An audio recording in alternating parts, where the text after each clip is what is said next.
Well, this anime follows the life of a traditional Japanese corporate slave. The guy had no romantic life and worked for hours on end. The pinnacle of his happiness was going out with his coworkers, visiting the girls on the job, and having a few drinks to spend some of the money he earned. As he walked home after having his soul sucked out by a beautiful girl, he was thinking about the kind of life he was living. Then he didn't notice the ice guy truck and ended up being dragged alive for 30 meters until he lost his life due to blood loss. After that tragic day, he was reincarnated in a fantasy world full of magical beings, heroes, and even demon kings. The first memory he has of this world is of being the sole survivor of a demon attack. He is found by a wizard called Merlin, who adopts him. He is given the name Shin and lives as Merlin's grandson, as the old man's only pupil, living in an area completely cut off from the world. Thanks to his knowledge and mindset of living in the modern world, he becomes exceptional at everything he does, be it magic or fencing. One day, Shin, who is only 8 years old, goes into the forest to hunt for his dinner. He hides in a bush, and with the help of his wind magic, he hunts down some unsuspecting chickens. He also catches a wild boar, and after being satisfied with the day's hunt, he goes home and shows them to Merlin, who is impressed that the boy has managed to kill a boar. He then decides to test Shin's magical ability and tells him to use basic flame magic. Shin does this by imagining the stove lighting up, and this causes him to create blue flames, which surprises his old man. And if there's one thing that makes Shin happy, it's that in this world, he doesn't have to recite spells, because he'd rather die than be a wizard who recites spells. Merlin from Boeing, his magic teacher, and Michael Cullen, who is actually his sword instructor, arrive at the cottage, and the old shit immediately scolds Shin for hunting a wild boar, which is basically a pest that reproduces like my hamsters. She says that hunting a boar is very dangerous for someone his age, but he explains that it's not that dangerous, considering that he used the magical equipment they made together and also received good training, both physical and magical. Little boy humiliating the old woman in the arguments. 2 years after all this shit, Merlin takes Shin to hunt some demons, because he believes the boy should fight some strong enemies. He explains that demons are born when normal animals can't control the magical energy that flows through them, which leads to a furious development, and this can also happen to humans. Although it's very rare, a long time ago, a human turned into a demon and almost destroyed a nation, but fortunately this demon was defeated, and the one who defeated him ended up receiving the title of the nation's hero. He teaches Shin a magical search spell, which involves spreading the body's mana in a very thin layer over the entire surrounding area, and when his mana comes into contact with another magical signature, the mana reacts and identifies its location. Merlin says that it takes a long time to master this disgrace, but Shin hacks reality and manages to use this magic first time. What's more, Shin surpasses Merlin himself, managing to find creatures that are very far away. Suddenly, Shin senses a sinister energy coming from a place, as if a creature were filled with darkness. They rush to the spot and find a demon exuding the power of Hoth. The boy quickly draws his sword, and without hesitation, he launches himself towards the demon, setting his sword to vibrate at an ultrasonic level, and such power combined with his magic boots makes it take him just a second to eliminate the demon. It all happened so fast that Merlin didn't even manage to react or warn the boy that this creature is really powerful, and Shin, seeing Merlin standing there, just asked if he'd done something wrong. Merlin asks the kid what the fuck he did with the vibrating sword, but Shin keeps this power a secret, because in his past life, he used to have premature ejaculation, so he developed the ability to shake his hand like crazy. This ability, combined with magic, has allowed Shin to turn anything into a powerful cutting object. The next day, he receives brutal combat training from Michael. After the training, Merlin takes him to the mountains, where the old man reveals to the boy that he is not his real grandson, and that he was found in the middle of the wreckage of a demon attack. Shin asks about his real parents, but Merlin explains that they were unrecognizable after the demon attack. Shin has some vague memories of that day, and unfortunately, he has already accepted the fact that he doesn't have his parents. He tells his old man that he only considers him, old Merlin, Michael, and Melinda to be his family, because they were the ones who raised him. These words made Merlin burst into tears like a crying baby. After that, on his 15th birthday, everyone threw a party to celebrate his rise to adulthood. His family have brought some special guests to the party, including a man Shin calls his idiot uncle. This man always comes along with his 2 guards. During the party, they ask Shin what he would do when he became an adult, and he says that he would like to explore a nearby town because he has never left the forest. Besides, he has no purpose in life. The woman, called Christina, suggests that he join the Royal Knights or become a demon hunter. Everyone keeps giving their suggestions, and then Shin reveals that he doesn't even know how to charge for his service, as he was never taught how to use money. It turns out that Merlin only taught him about magic and nothing else, because he believes that Shin is intelligent enough to learn it himself. After that, everyone goes to an isolated place, through a gate that allows everyone to move to another place. It turns out that Shin is is going to give a demonstration of his power, and because of the boy's strength, it's best for him to do it in this place. Merlin tells them all to get ready, and tells Shin to show his power. Shin begins by imagining the fire of a stove, and this generates a blue flame. This shocks everyone, but that's only the beginning. Shin then adds hydrogen to his magic, and compresses the huge fireball into a single point, before firing it at a nearby hill. The resulting explosion is like a mini nuclear bomb, which is enough to scare everyone, especially Merlinda. This demonstration leads the group to conclude that it will be too risky to let a talented agent like Shin be a young vagrant, and they ask the king to hire him as his biological weapon of mass extermination. However, it is suggested to Shin that he enroll in a magic academy. However, Merlin doesn't like the idea because there are women at the academy, and they could manipulate Shin into destroying the world. As they talk, Shin finally realizes that the man he calls uncle is the king of a nation, and all those around him are powerful warriors of the realm. Long ago, during a demon invasion, Merlin and Melinda saved the nation from a demon attack, and they are the heroes of the stories. As well as being teammates, these old men are a couple, and imagining the two of them having sex at night while he studies makes him want to die. Everyone tells Shin that it would be nice if he became a student, but he has to watch out for magical girls, especially those with blue hair, because they are irresistible. Shin thinks all this is silly, but agrees to go to the academy because he wants to learn about the world. The king tells Shin that at the magic academy he created, he uses meritocracy to determine the best students, so he doesn't have to worry about not being of noble origin. Everything is agreed, and now Shin will study at an academy. A few days later, Shin, along with Merlin and Melinda, leaves for the capital to take the entrance exam. When they arrive in the capital, a guard goes crazy when he sees Merlin and Melinda together. After all, these two are the most powerful and respected heroes in the kingdom. News of their arrival spreads like wildfire through the city, so they rush to their mansion, where they are greeted by tons of maids and butlers. Shin is surprised by his family's fortune, but ignores it and has fun exploring things, but he eventually gets lost in an alley and suddenly hears screams from a grotto being harassed by 3 adventurers. Shin, disgusted by their behavior, sets out to help the girl, and one of the guys tries to hit him, but he's too slow for Shin and easily dodges. He throws the man to the ground in an instant and knocks out the second with a swift kick. The third guy quickly picks up a dagger and runs towards Shin, but he simply intercepts the dagger with his hand and hits the man with a quick punch. After such a display of power, the girl who was saved by him asks if he's hurt anywhere, and Shin reveals that his third leg has been injured and that she needs to help him stop the bleeding. The girl was actually going to do it, but a friend of hers shows up to thank Shin, and our hero ends up falling in love with this new character at first sight. The girls introduce themselves as Maria and Cecile, and he discovers that they are also attending the Magic Academy. What's more, the two are also big fans of the great heroes and are also excited that a relative of theirs is joining the academy. Shin suddenly becomes uncomfortable, and he doesn't want to reveal his identity, so he goes and pays for the girls' drinks and leaves. On the day of the exam, Shin tries to find his way through the board of governors, but a very rude nobleman tries to grab him by the shoulder. However, he twists the guy's arm as a safety measure, and the very angry boy, named Aikichi, uses his position as a nobleman to try to threaten Shin. Fortunately, the crown prince, August, shows up, and Shin remembers the punishment for using his position as a noble at school, putting Kurt in his place. Kurt decides to just leave, as no one wants any kind of rivalry with the royal family. Shin is shocked to discover that he is the son of the king, who in this case is the man he considers an uncle. He ends up calling August his cousin, making the guy laugh at the way Shin has acted so casually towards the crown prince. Fortunately, August doesn't seem to mind at all. They all take the written exam in one room, and then move on to the practical exam. Shin is super excited to see other people using magic, but he is shocked when a boy starts humming in front of everyone, only to conjure up a measly flame. Everyone seems impressed, except Shin, who is getting disgusted. After all, the next candidate didn't do any better than the first, and neither did the one after that. Shin can only watch in disappointment, and when it's his turn, the instructor tells him to keep his powers under control. After all, the instructor himself has been warned by the king that this boy is going to be the kingdom's future killing machine. He's going to sausage everyone, even keeping his power to a minimum. Shin destroys the entire test room. That's how he passed. On the day they pick up their uniform, the receptionist reveals that their outfits have been enchanted with defensive magic and asks the students not to enchant them. In response, Shin asks if he can let Melinda do it, so she agrees and adds that he was the top scorer at the entrance exam, so he has to give a speech at the admission ceremony. Shin immediately tries to force August to do this, as he is the crown prince, but the prince plays his cards very well, reminding Shin of the rule that in this academy power comes before nobility. Saddened, Shin focuses on enchanting his clothes with a special pen. He invents his own enchantment, which not only acts as a perfect defense, but also allows automatic healing and the generation of mana from kinetic energy, which leaves Melinda shocked. She then makes Shin promise that he won't reveal to anyone that he has enchanted his own uniform, to which the boy agrees. At the entrance ceremony, Shin's name is called out in his speech, and the girls finally realize that he is the great hero's grandson, and obviously they are already getting wet. After all, they have already met the hero's son and been saved by him. Well, Shin calmly makes his speech, while Kurt overflows with anger and hatred, itching to take a shot and kill himself. After that, Shin, August, and the prettier ones are placed in the S-rank class, and everything was normal, until Cecily reveals that she is being stalked by a man whose family has a higher rank than hers. Shin ends up being happy that she told him. Now he can protect her, and he soon realizes that the man is Kurt. He enters and tries to grab Cecily tightly. Then Shin stops him, and Kurt reveals that the two of them are engaged, so Shin thinks about backing down and respecting it. But seeing this beautiful grotto trembling with fear, he decides to protect her. Fortunately, she says that she never agreed to the engagement, and that he should stop forcing her to marry him. But Kurt says that her father might make her regret not marrying him. It's at this point that August steps forward, and says that if Kurt continues, he'll have to report that an ugly turd like him is threatening a beautiful cave, using the noble rank in a school where nobility should be worthless. So, again thanks to the prince, Kurt leaves. Once this is done, August teases Shin, saying that he is showing off his courage in front of a beautiful grotto, which makes Shin feel ashamed, and due to the fear of the grotto being harassed on the way home, Shin decides to escort her, and Maria agrees immediately, as this is a perfect opportunity for her to get to know the great hero's son better. August also decides to accompany him, so the prince's companion, the one with the eyes and Thor, also go along. At home, Shin introduces each of his new friends to their grandparents.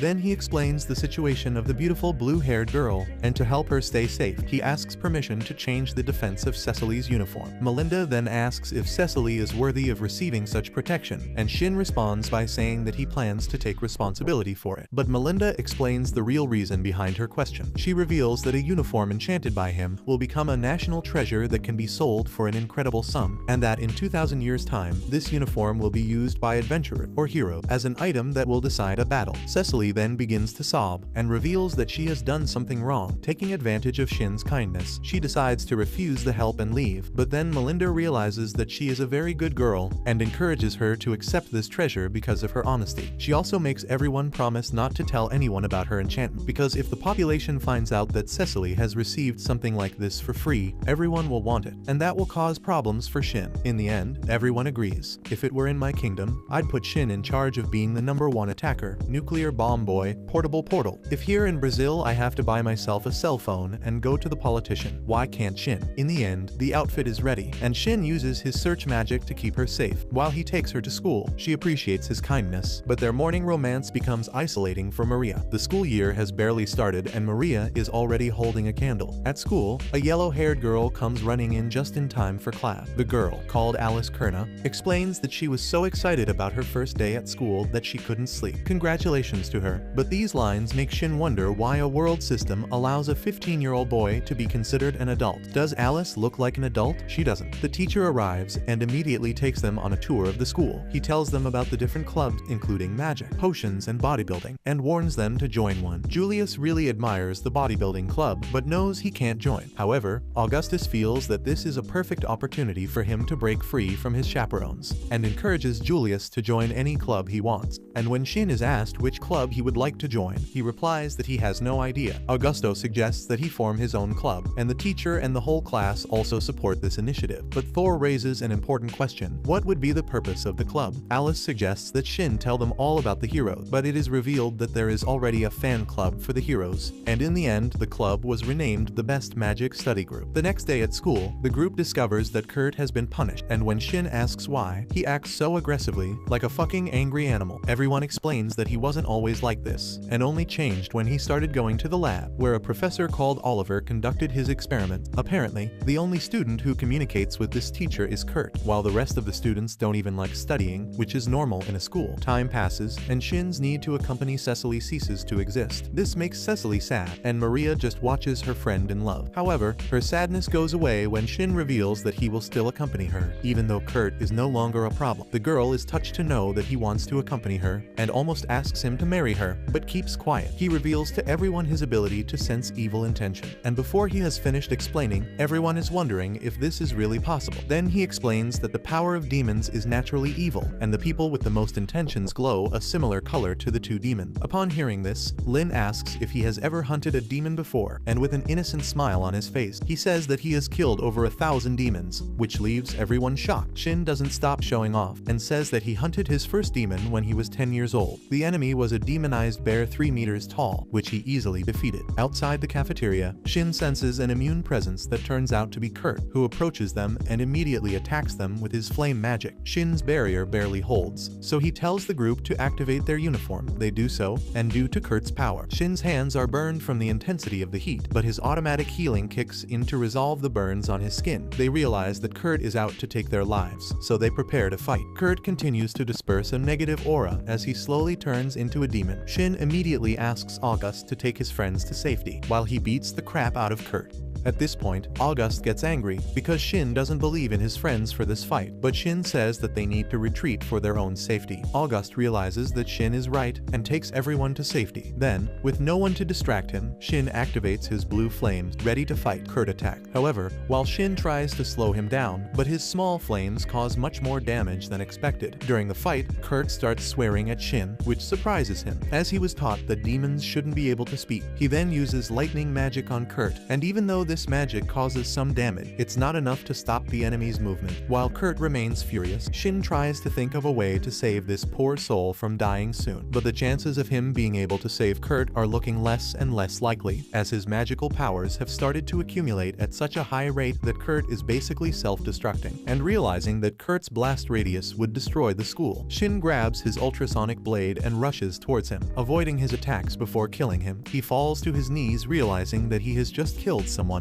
and soon afterwards his friends arrive, surprised to see that Shin has emerged victorious against the demon. Now, however, Professor Oliver has his eye on Shin. When August arrives, Shin reveals that the circumstances of Kurt's transformation are absurd, and August agrees, since Kurt didn't have enough magical knowledge to cast a spell that would turn him into a demon by mistake. So August deduces that Kurt may have been artificially induced to become a demon, since Kurt kept his senses, unlike a normal demon. This leads to the conclusion that Kurt may have been the victim of a test on human being. Later that day, they arrive home to find the king at their aid waiting for Shin. He bestows a certain honor on the merit for having averted a crisis in his nation, which leaves Shin surprised, but Merlin confronts the king, who quickly explains that the incident had already spread throughout the country, and that now denying the award to the hero Shin would be impossible. He once again promises to keep Shin out of political matters, but this time he will have to accept the award as a hero, which Merlin eventually agrees to. The next day, Shin becomes the talk of the town, and this makes the walk to school rather uncomfortable, as all the girls now want to bride a powerful new Pokemon with him. But Sasiri has bonded him to Shin, which makes the girls understand that he is compromised. At school, everyone rushes to join Shin's club, and this makes the teacher worry, believing that the best thing to do is to put a limit on the number of students who can join a club. In the end, he decides that only those who have the ability to store items in another dimension can join this club. With everything settled, only Mark, who is the son of a blacksmith, and his childhood friend Olivia, whose family owns a diner, join this club. Alice and her friends are big fans of the food that Olivia's family makes, so Olivia promises to reserve a table for them, and Shin reveals that he would like to have a custom weapon, but Mark says that he can barely make a knife, so Shin will have to wait, as the sword he used to kill demons must have been exceptional. However, Shin explains that he used a normal sword, enchanted to vibrate at ultrasonic speed. However, since swords are thin, they break easily, so he explains that he wants a smoothly customized weapon. Yuri, a classmate with a charming profile, comments on how remarkable Shin's talent is, and since the girl is pretty and has sucked up to him, he offers to do what the girl wants. He wants to be introduced to Melinda, and the girl quickly accepts the offer. On the other side of the screen, there is that damn professor who is being investigated by the Order of Knights. All his options of escape are removed, so he is forced to expose that he was actually conducting experiments on human beings, and now that they all found out about it, he will eliminate them all. A man appears thinking he can defeat a professor with the insane look, and and as expected, he is easily soloed. So Shin is forced to try to stop this professor. Shin attacks him with his sword and with his flame simultaneously, but he blocks the attack with his shield and manages to evade all the attacks, all while Shin continues to try to cut him, but he can't get anywhere with his sword strike. He uses earth magic to put him in the air, in a position impossible to escape. However, Oliver can use magic to float, and Shin unexpectedly rises towards him with his equipment and lands a blow using his flame. However, Oliver pushes him back, using a powerful wave of energy. His glasses break, and it is possible to see that he is a demon who has perfectly controlled his body. Oliver is very proud of having reached a level that humans will not be able to surpass, and Shin does not give up and attacks Oliver on impulse, and everyone thinks he made a mistake, but in reality, he was just buying time to activate a devastating spell, which is based on concentrating sunlight on a single point. Shin activates dozens of rays of sunlight, which pierce the roof and hit Oliver. His blows result in a huge explosion. The area hit by the sun's rays turns to glass due to the heat of the sunlight, and even though Oliver was hit, Shin still believes that he may be alive. Shin thanks the court magicians for their help, even though they didn't help at all. But the important thing in these moments is to be humble and attribute all your merit to the government. The court magicians ask what the hell was that sunlight spell. When Shin starts to explain the effect of his magic, the magicians don't understand a thing. The next day, Shin and his friends go to the smithy run by Mark's family. Everyone is happy, but Shin is still sad because he believes that Oliver is still alive. Augusto is shocked to hear this, and Shin explains that his attack concentrated the sunlight and created glass craters on the ground, but he didn't feel that his magic had made direct contact with the enemy. He believes that the huge explosion was caused by Oliver so that he could escape safe. Augusto thinks this theory makes sense, so he asks Shin to order whatever he wants from the smithy. The royal family will pay his entire bill. The prince says that since Shin is the only one who can fight Oliver, they urgently need to equip him with the best equipment. With that said, they soon arrive at the blacksmith shop, where Mark and Olivia are waiting to welcome. The girls take Oliver to participate in a podcast about female culture, while the boys enter the weapons shop. But the owner of the shop is not happy to see so many people entering his store. He says that his products are not for shitty-ass children. But then, Augustus introduces himself as the crown prince. And upon hearing this, the blacksmith and all his employees kneel down and make Augustus beat his ass. Augustus introduces Shin to him, but he freaks out once again when he finds out that he is the grandson of the great sage and the new hero. Augusto reveals that Shin wants a special sword tailored to use his ability. After revealing the details, they leave the store and discover that Cecily and Maria have left the other girl tired. What did they do? Shin asks Mark that his family sells other things besides armor, and the boy says that they sell kitchen items, and on the third floor, they sell accessories. Shin then looks at Cecily and asks if she wants a pot to wash dishes, but the girl gets embarrassed and says that receiving a pot is like a marriage proposal, so she will only accept a wedding ring. However, Shin reveals that he just wanted to enchant anything for her to use so that she would be more protected, and the girl ends up feeling sad about it. He asks if the girl really doesn't want a pot or a washing machine, but she insists on just receiving a simple, more expensive wedding ring from the store. After buying it, he places the ring on the girl's hand and says that this item will protect her. A few days later, Shin is dressed for his award ceremony. He is presented to the royal court and applauded by high-ranking nobles. He is then awarded a medal by the king, and the court then announces that Shin is not to be used for military or political purposes. It is also explained to everyone that the consequence of breaking the agreement will result in Merlin and his family being expelled from the nation. Shin surprises everyone by arriving at the school with his gate magic, and he explains to everyone that he had to escape the crowd of fans at his house. He explains to a curious Lin that the concept of his gate consists of reducing the distance between two places, instead of the traditional teleportation, which uses a lot of mana, and of course she doesn't understand because she is stupid, so he encourages her, revealing that Merlin himself cannot understand the concept, since Merlin does not have a hack, and Shin does. He then suggests that the group themselves level up. After all, they are weak. Furthermore, the royal capital is becoming less safe, and he explains that they first need to learn how much magic everyone has. Contrary to the common belief that higher level spells require enchantment, Shin reveals to everyone that magic is all about the amount of magic, and that magic is the fuel for spell. First, he examines Maria's barrier, which seems very thin, like my big boy here. He then asks Cecily to make a barrier using the enchanted accessory he gave her, and when she does so, the barrier ends up being thicker, firmer, harder, and more veiny, and this only happens because the ring he gave her was enchanted to make her control of her magic more precise. Shin decides to demonstrate the amount of magic he can control to the group. However, when he does so, the density is so great that everyone almost suffocates from the pressure. Some even soil themselves with their own shit. Shin tells them that they will only be able to face a demon of that level when they can reach that level of magical control,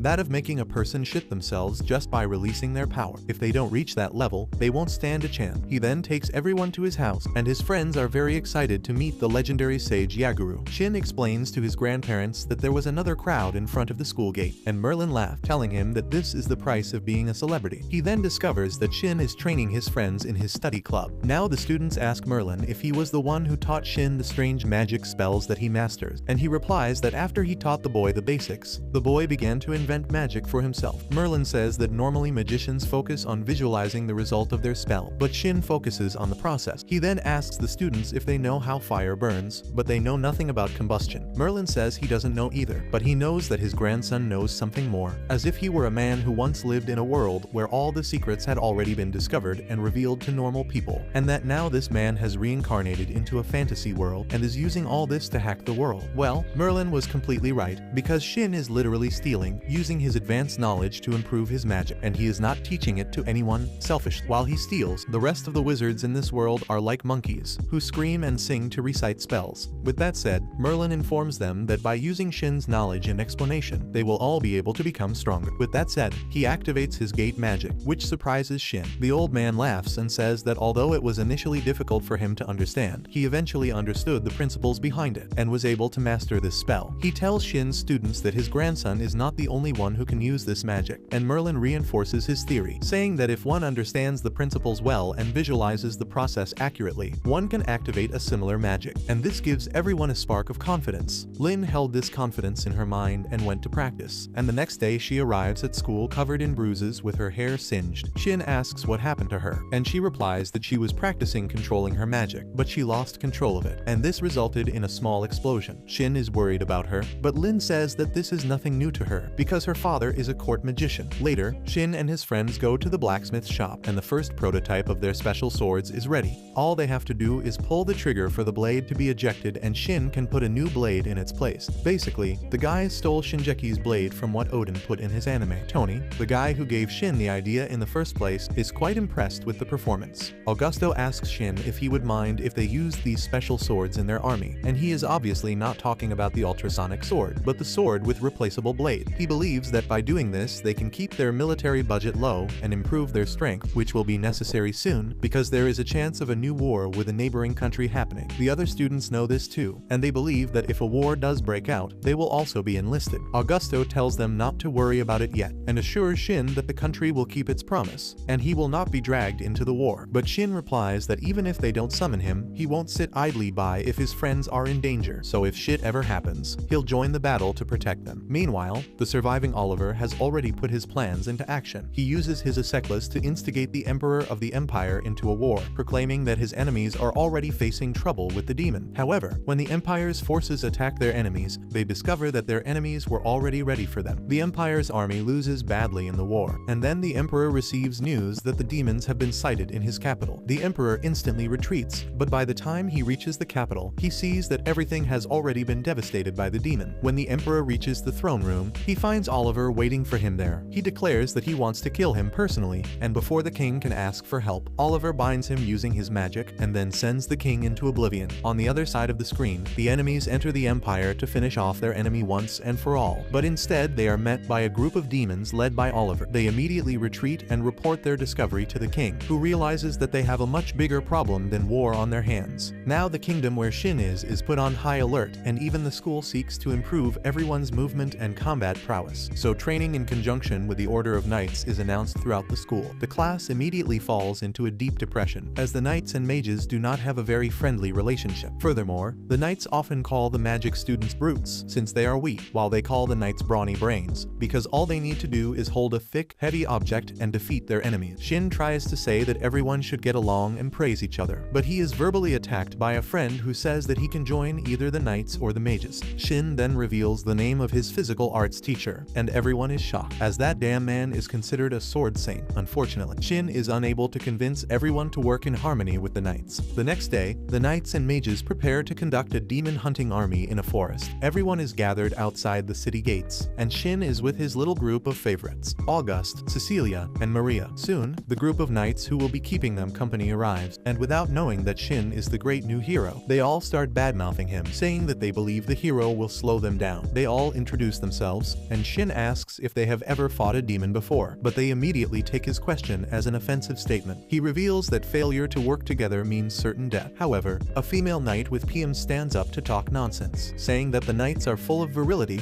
and that they defeat everything in front of them. The girl's attitude irritated August, so he asked Shin not to eliminate any demons and only to act at the right time, so that these knights would understand that they need the help of the magician. Arriving at the designated area, they are greeted by their supervisor, Christina and Siegfried. Shin begs them not to fight, but there are some things that are impossible even for a hacker. Out of nowhere, several girls start to gather around Sieg, and on the other side, Christina also deals with her fans. Shin reveals that he did not know that they had so many fans, but August tells him that these two are very popular since they are the king's main line of defense. But the prince does not intend to let anyone relax. He explains to the supervisors his idea of letting the knights start the battle alone, and that the magicians should only act when necessary. This way, the knights will understand their limit. The overseers agree to this, so everyone continues on, with the knights keeping their guard up. Along the way, Shin spots a demonic boar and becomes sad, because if it weren't for his demonic rock aura, this boar would make a great meal. Siegfried is warned that everyone is preparing to fight. However, the boar easily breaks their formation, and at the right moment, Shin acts by cutting the small animal in two with a single blow. The knights are scolded for not knowing their limits, and Christina makes sure to make them realize how weak they are. After this, Cecily heals their wound, and everyone becomes humble and expresses their strong desire to work together with the magician. Furthermore, they treat Cecily like a goddess, and this ends up irritating Shin, because he is already in love with the girl. But his Japanese blood does not allow him to realize this, and even if he does, he is unlikely to reveal it. A female knight is also angry, as she has never been treated like a princess. Out of nowhere, it is reported that over 100 demons are coming towards them. Shin confirms this with his detection, and then he proposes that everyone stay out of his way, so that he can exterminate the 100 demons alone. His proposal is accepted, so he takes the opportunity to vent his anger, using the mini-atomic bomb spell, which causes the 100 demons to be instantly eliminated. Unfortunately, his magic ends up leaving the entire forest in ruins. Not only that, but everyone goes crazy upon seeing the extent of Shin's power.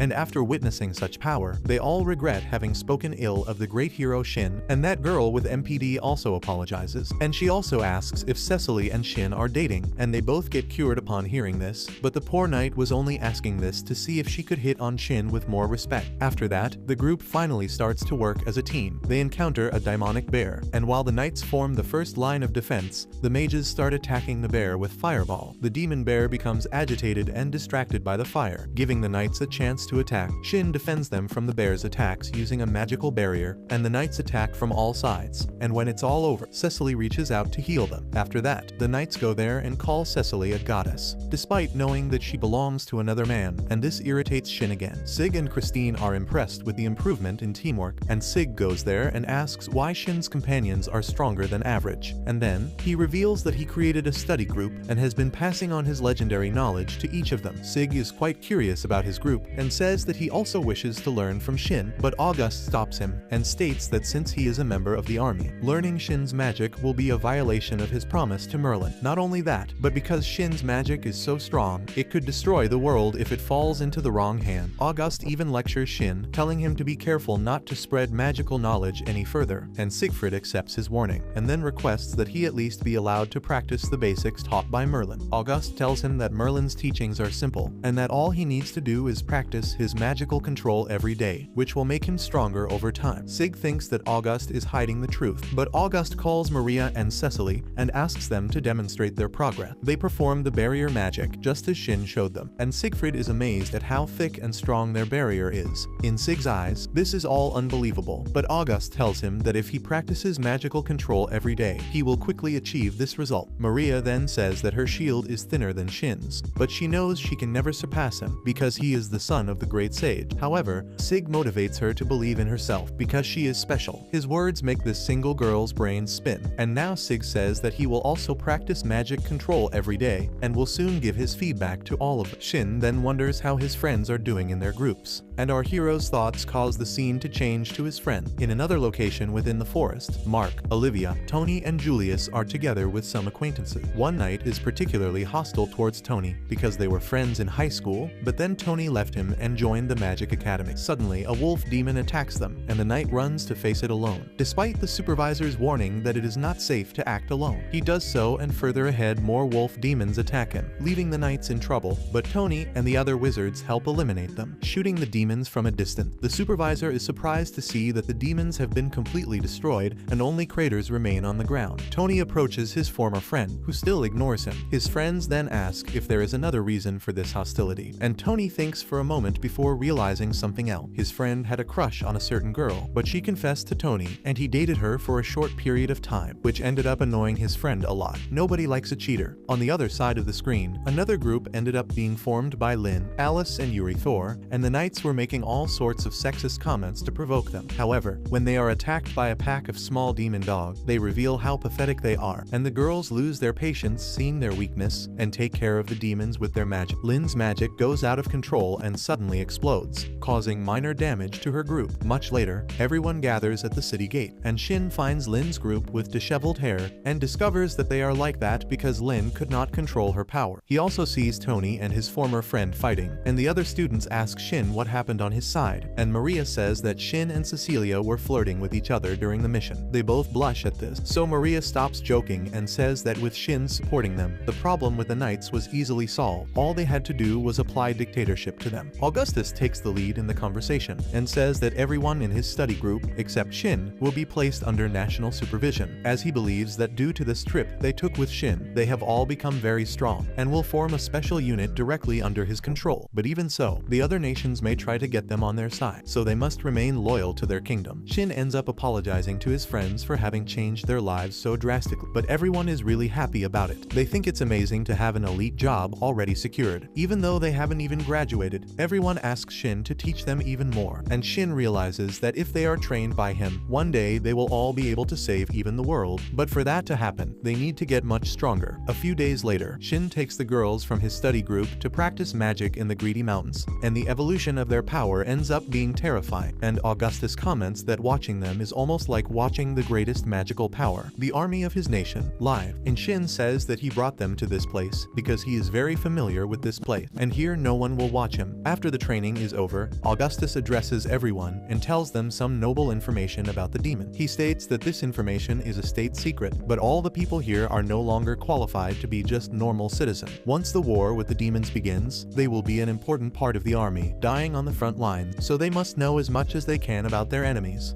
Augustus then reveals that now, the demons are wreaking havoc on the Beshan Empire, inflicting irreparable damage to both cities and villages, treating nobles and commoners quite equally when it comes to massacring them. And despite knowing this, his father cannot go to war with the demons without proper preparation. And the worst of all is that the number of demons does not stop growing. Shin believes that Oliver is still alive and is behind everything, and he knows that if someone ever needs to defeat this man, he will be the only person capable of doing it. That is why he proposes a training camp, so that he can make everyone strong enough to deal with the demons and their creator. Augustus suggests that they go to a place where they can relax and also train a lot. So Maria tells everyone to go to Cecilia's house, because her family owns a hot spring. Like a good Japanese, Shin loves the idea and immediately agrees. He tells his grandparents about it, and they support him. However, Melinda asks who will supervise them, and Shin reveals that he has no one to do it. So since leaving a bunch of young magicians alone is very dangerous, she decides to take on the job of supervising them, even though in reality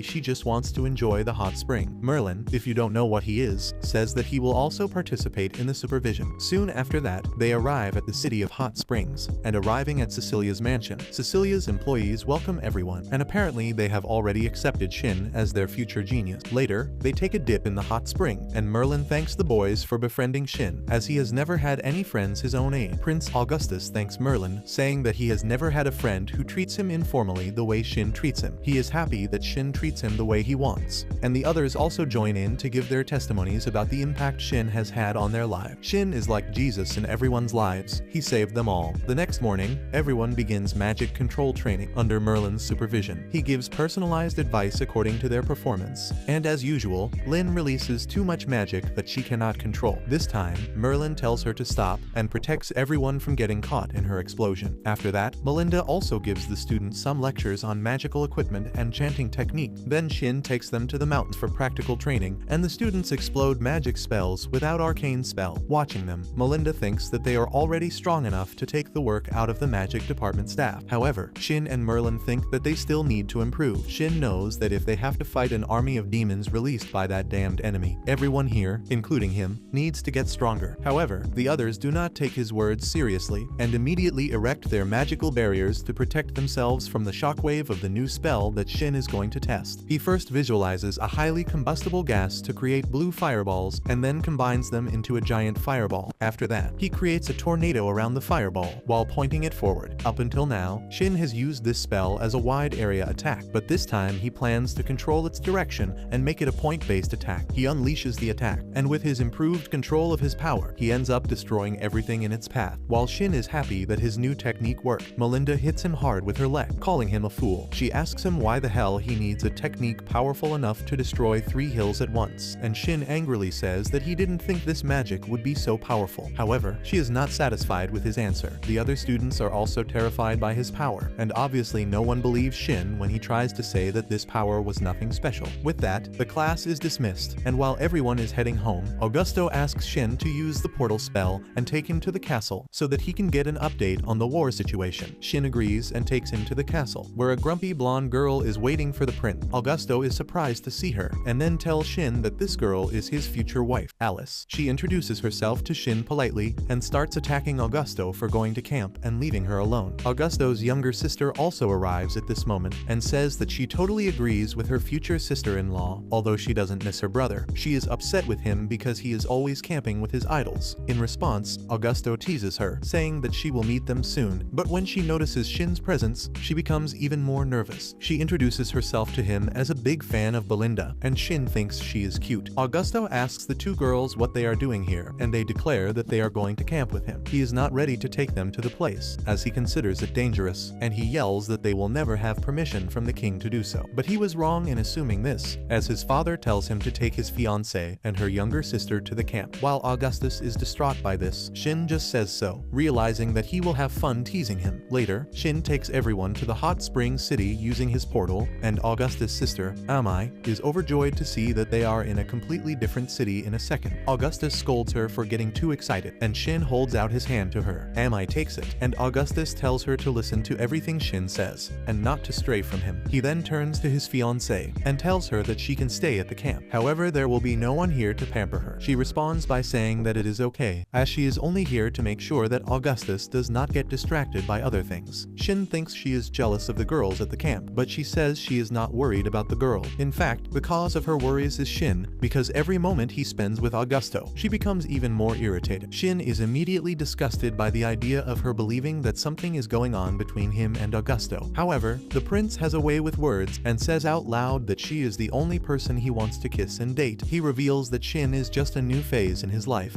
and that he was just testing to see if he liked her, but in reality he only wants her. The girl is touched by his words and decides to stop being angry with Augusto. Shortly after, they go to a restaurant to eat, and Augusto tells him that Shin already has a girlfriend, and he gets nervous. Augusto tells him to stop being a coward and make his position clear with Cecily, because it is obvious to everyone that they are both in love with each other. Shin is still in doubt and wonders what will happen if his obsession is wrong and his relationship with Cecily gets worse. In response, Augusto asks Shin if he is happy with the way things are now. He asks Shin if he plans to continue being a coward, because a real man should take action and not wait for the girl to do something. Even after Augusto guides him to the path of a real man, Shin is still a Japanese man, so he doesn't know what to do, and keeps thinking about the harem he could build if he doesn't confess his feelings to anyone. During a conversation between girls, Mai and Augusto's fiancée tell Cecily that Shin was talking a lot about her, and they also say that they make a very cute couple. The two blush upon hearing this, and Shin almost uses an ultimate magic to shut the 2 girls up. After that, the 2 greet the powerful old couple. Mai gets nervous when she sees Melinda in person, and Shin tells her that the girl is his big fan. She approaches Mai on her own and finds her very pretty. Melinda says that she wishes Shin had been as adorable as a child, but he was just a troublemaker who could never be left alone. Otherwise, he would go out and kill half the fort. Everyone agrees with her and wishes that her children would not be as troublesome as he was. Now Shin is discouraged, but then Cecily says that she disagrees with them. She says that Shin's children will certainly be wonderful, and she obviously blushes when she realizes what she just said. So while everyone everyone teases her for planning such a distant future, Cecily ends up getting nervous and running away, not letting the moment slip away. Augusto tells Shin that this should make it clear that Cecily is really interested in him and that he needs to wake up, otherwise the girl will find a real man. Later that night, when Shin is out for a walk, he finds Cecily sitting alone. He approaches her, but neither of them knows what to say. After some awkwardness, Cecily apologizes for the thoughtless words she said earlier, and Shin replies that he was a little happy to hear that. After that, they start to reminisce about their first meeting, and Shin admits that the first time he saw her, he felt a lightning bolt strike his heart. She responds by saying that she also found him to be a very handsome man, and upon hearing this, Shin finally gathers enough courage to declare his love to Cecily, and she starts to cry with joy upon hearing it. She replies that she loves him too, and Shin asks her to become his girlfriend. She agrees, and they set off to have their first kiss. However, their friends were spying on them, and they came out of hiding at the last moment, preventing the two from having their first kiss. Not only his friends, but his grandparents are also there to see him become a real man. This day was so crazy that it was even announced in front of everyone that Shin and Cecily are dating, and a noble follower of Cecily also comes out of the bushes to congratulate them. Auguste also congratulates Shin, but asks him not to get carried away by romance to the point of neglecting his training. Shin asks him why he would have prepared all this for his confession, and Auguste responds by saying that a man who postpones his confession because of the war never lives to do so. The next day everyone arrives at the beach, and Shin says that they are not here to have fun, but to train. Although we know that beach training is basically fanservice, what they will do here is train by throwing and using magic on the ball. The game begins and Alice throws the ball high into the sky, before jumping after it using the physical reinforcement spell. She hits the ball down with all her strength, but Olivia receives it well. Thor prepares the ball for Tony to hit with his bow magic. Auguste lifts it with his wind magic, and then Lynn jumps and hits the ball with her flame spell. The flaming ball goes straight to Yuri, who tries to use a water shield, but she can't stop the ball, and so the first point is scored, while everyone else is also excited to play. Shin wonders if it's so easy to be good at volleyball. Suddenly, a fire shot comes towards Prince Damai's cave, but Merlin quickly blocks it using his magic barrier magic, thus saving the girls. Afterwards, while the girl lectures those responsible for the missed shot, Merlin says that he believes this game is a good way to practice magic control, and tells everyone to keep playing, even if some lives are lost. After playing all day, everyone gathers at the mansion at night, and Shin discovers that everyone present has known Auguste and his girl since they were 5 years old. Basically, royalty and nobility throw a party when their children turn 5, and everyone of the same age is invited. They start talking about party, their love stories, and their relationships, when Shin suddenly realizes something and tells everyone to calm down. With that, we see Melina entering the room and telling them to go to bed early, because tomorrow they will have to train again. However, the lights are off, and everyone is hiding in their bed. They almost manage to escape, but somehow, Shin and Cecilia end up in the same bed, and she can't keep her moan, and it's her panting under control because of his touch. Thanks to this, Melina finds them, and they all end up getting scolded a lot. The next morning, the two lovebirds meet in the hallway and blush as they remember the plot development they had the night before. Shin tries to end the conversation, saying that they should go have breakfast, but before that Cecilia tells him that she has a request to make of him. She wants him to meet her parents and officially declare his relationship with her. She wants him to do this before her father leaves for work. Shin thinks this is a good idea, but as soon as he is in front of Cecilia's parents, he is speechless. A true coward, he takes a deep breath and gathers all his courage and politely tells them that they are dating. He reveals that he came here to ask for their blessing.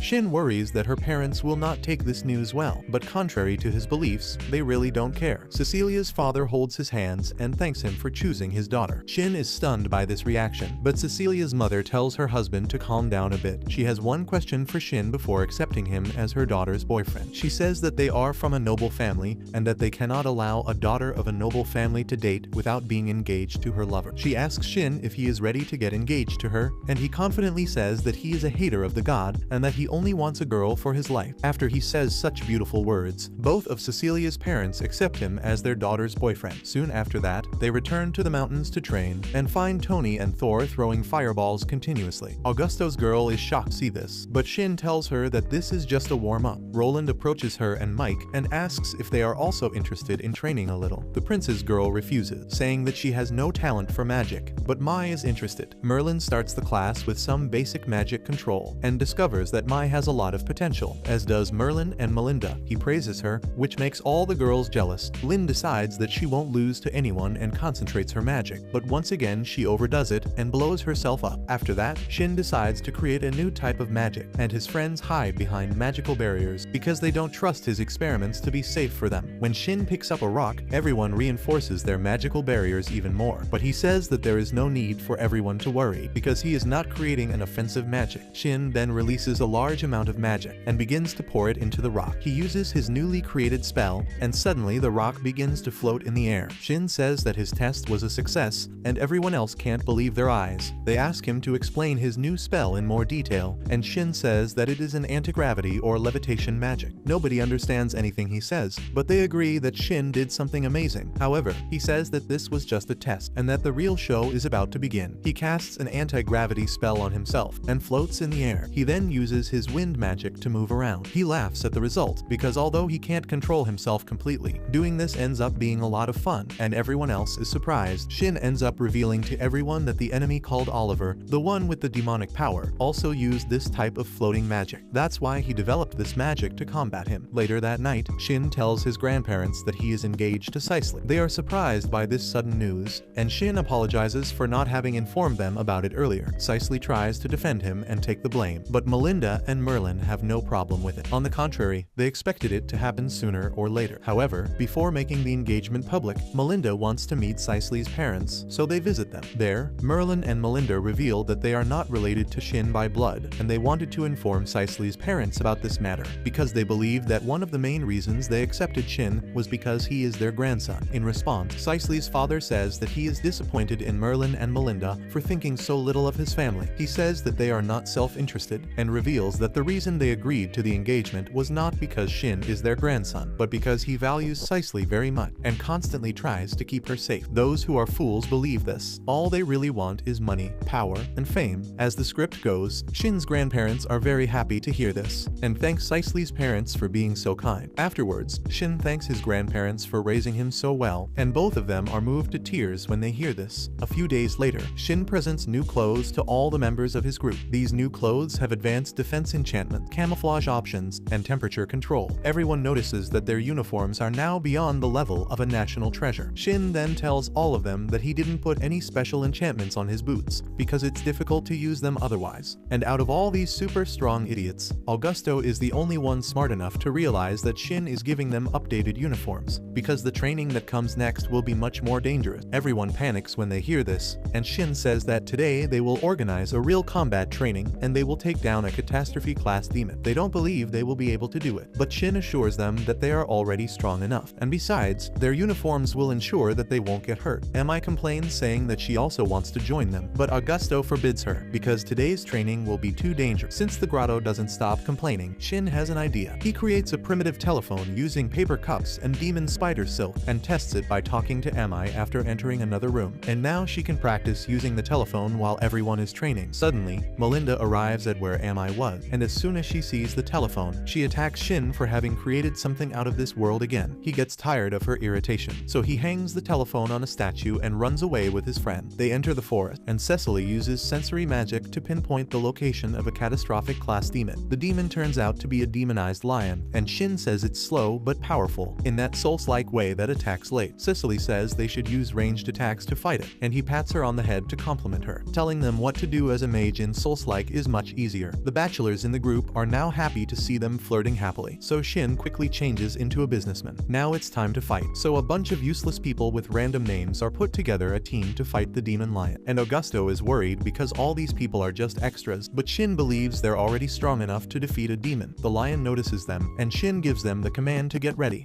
So, when Shin gives the signal, they fire at the demon lion, and when the attacks of various elements hit the lion from all sides, he realizes how screwed he is. Just like that, a giant explosion shook the entire forest, and Shin realizes that sending 5 people to fight a mere catastrophic class demon was a complete exaggeration, because now there is only a crater in the ground where the demon used to be. It is at this moment that Shin realizes that if the extras are this strong, the main characters can probably defeat a catastrophic class demon by themselves. He tests this theory, and it ends ends up actually working, and of all of them, the only one who learned how to use Shin's ultrasonic blade was Tony, because he knows how to make his hand vibrate in the bathroom. Later that night, Shin gets dressed up really nice because now his engagement party is going to happen. Cecily comes to his room to welcome him, and the bastard can't take his eyes off her. They get too lost in each other's sight, but Cecily's mother arrives and tells them to hurry down because the guests are waiting for them. They receive a warm welcome from their friends and family, and even the king, who congratulates them. Later that night, Shin and Cecily go to the balcony, where he takes an engagement ring out of his pocket and formally proposes to her. Cecily offers him her hand, and he places the ring on her finger, and with that they finally kiss, and thus the anime ends. But no.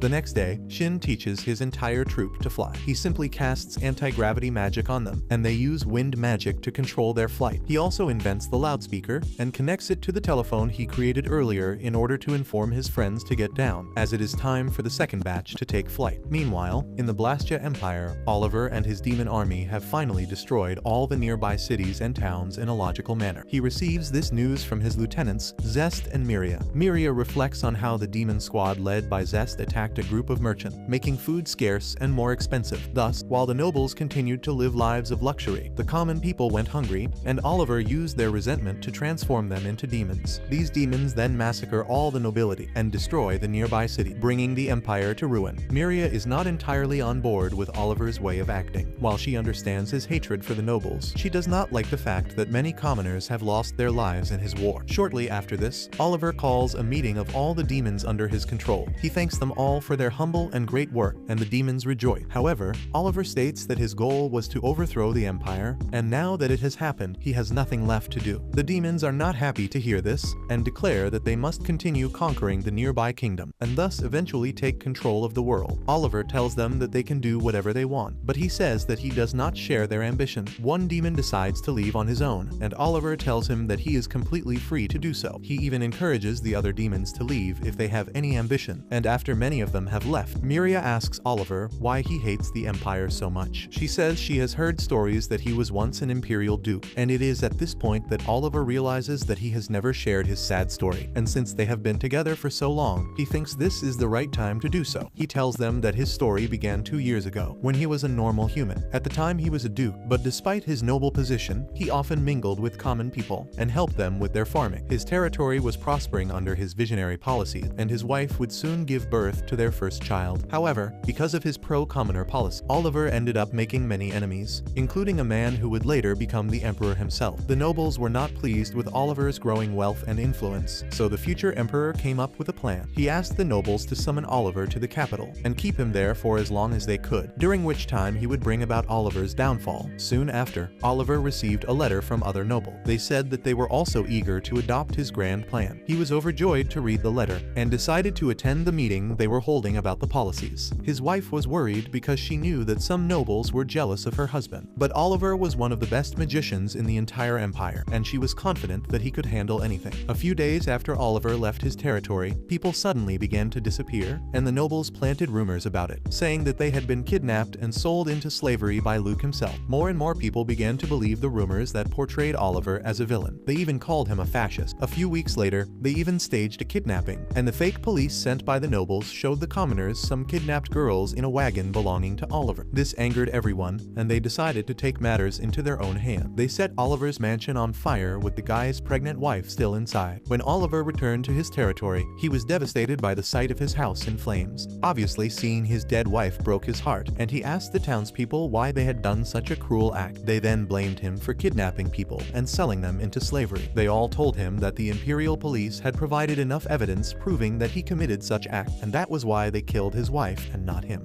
It was at this moment that Oliver realized that the nobles had conspired against him to destroy him. He went mad and cursed the people who had received his kindness. Not only that, but he cursed the entire empire, which had allowed the evil nobles to do whatever they wanted in their territory. Oliver was overcome by his grief and anger, and a dark energy began to spread around him. He then declared that he would destroy the people and the empire. It was at this moment that he transformed into a demon, and with his transformation into a demon alone, he released enough energy to completely destroy his city. At the end of the destruction, he laughed and swore that he would destroy the empire from the emperor to the last commoner. After hearing his story, Zest thinks that since he has started to destroy the empire, he needs something else to do now, which is why he tells his assistant to attack a small kingdom nearby, as this would force Shin to come out and fight them. Meanwhile, in the capital, the coronation ceremony of Prince Augustus is being held, when suddenly a messenger arrives with news that demons have been spotted near the border. Everyone panics upon hearing this, but Augustus tells them to calm down, as they have a special unit that is perfectly capable of fighting the demon. He then calls Shin up on stage and introduces him to the audience as the new hero who stopped a demon attack on the Magic Academy. Augustus says that they have become stronger thanks to him, and then takes off his cape to reveal the battle uniform he is wearing underneath it. He then tells Shin to address the audience and give a cool performance that will calm their hearts, and also asks him to come up with a cool name for the group. The first part of the request is easy, but Shin struggles to come up with a name, so he finally declares that they are the best magician. With that said, Shin casts floating magic on everyone, and they fly towards the border to take care of the demons. At that moment, in the small neighboring kingdom, the Knight Commander and his soldiers notice a horde of demons heading their way. He realizes that his country is doomed because they are not strong enough to face the demons, and even if they send out a request for support to the other kingdoms, it will take about a week for reinforcements to arrive. He calls all available magicians and orders them to use their strongest barrier magic to defend the castle walls from the demons' attacks. They block the first wave of demon attack thanks to special defense equipment. Meanwhile, Shin and his group are flying towards the neighboring kingdom, and when they arrive at the neighboring kingdom, they will introduce themselves as Ultimate and Magicians, because it is already too late to change the name Shin chose. While Augusto teases him about it, Lin says that she thinks that is a very good name. She says the girl who only sends explosions. Maria flies up to him and says she's nervous about fighting a demon, but Shin tells her to cheer up because she's stronger than a demon now. He then asks Cecilia to stay behind and take care of the wounded instead of fighting. As for the others, Shin tells them to form pairs and defeat the demons one at a time. The kingdom is now completely surrounded by demons, who continue to bombard the city with attack. They also toy with the civilians who are running for their lives. When a pair of demons are about to kill a woman and her daughter, Shin kicks them in the face and sends them flying. The demon's partner gets angry and tries to fight them. He tells Shin that he's a mere human like him and can't face them. He draws his weapon and begins to release his magic. And it is at this moment that Shin releases his blue flame cannon, making the demon piss himself in fear. With just one shot, Shin annihilates the demon, and in the meantime, Thor takes care of the second demon. After that, they help the mother and daughter to get up, and they show them the way to the rescue center. Shin gets furious when he looks around and sees death and destruction everywhere, but then he notices August and Maria in a high tower. August addresses the people of the country and says that they are reinforcements from the neighboring kingdom and that they are here to protect them from the demon. Then he calls the demons and tells them to give up quietly because they are facing the new hero Shin, who is famous for killing several demons alone. The people rejoice and cheer when they hear this, but the demons are even more eager to fight. The group splits into pairs of two and spreads out across the city. Shin tells one companion to go to the rescue center and heal the people, and asks him to be careful on the way as well. Neither of them notices that Zest's assistant is nearby, and he wants to test Shin's skill. Meanwhile, Alice and Aline form a team and find their first target using the search spell. They come across a demon who hunted down a group of knights without much difficulty. The demon mocks them for being flatter than a Sufi board and asks if they are here to play with Barbie dolls or something. This infuriates Alice, and she charges forward while activating her flame magic. However, Aline hits her with the water spell and puts out her fire, playing against her own team. In effect, she tells her that this is no time to get carried away by her emotions, as they are dealing with the demon. After hearing this, Alice calms down and says that she will fight more patiently now. However, Aline says that the demon is already dead. She hit him with a high-pressure water attack while Alice was distracted. Suddenly, she hears the scream of a knight who is being tortured by a demon. The demon toys with the knight and launches a destructive attack at him, but Aline and Alice arrive just in time and block it with their magical barrier. This demon also says that Alice is smoother than a skeleton. Then she gets angry and hits him with a powerful fire spell, which doesn't even leave his ashes behind. After that, they help the knight to get up, but he tells the girls that he can walk alone to the rescue center. With that, the girls decide to compete to see who can get the most demon. In another place, the one with eyes blocks a demon that tries to face Thor in hand-to-hand combat, and when a second demon launches its attack at them, Thor blocks it with his barrier. At the same time, he releases a blade of wind to cause a deep wound in the Nebony. Thor asks the demon if they are doing this on Oliver's orders, but he refuses to talk and attacks him again. Thor uses a blade of wind to deliver several blows to him and make him kneel. He asks the demon why he and the other demons are trying to ruin this country, and he answers by saying that this is their basic instinct. As demons demons, now their duty is only to destroy things. He shouts that they were filled with hatred for the nobility that oppressed them, and when they transformed into demons, these feelings exploded and gave them the desire to destroy everything. He prepares to fight again, but he and his partner are quickly defeated. In another location, two demons have cornered some knights against the wall, and suddenly a magic circle appears under one of them. The unlucky demon freezes instantly, and his partner finds Yuri on a nearby rooftop. He is about to attack her, but Tony charges in with his ultrasonic blade and cuts down two demons with a single blow.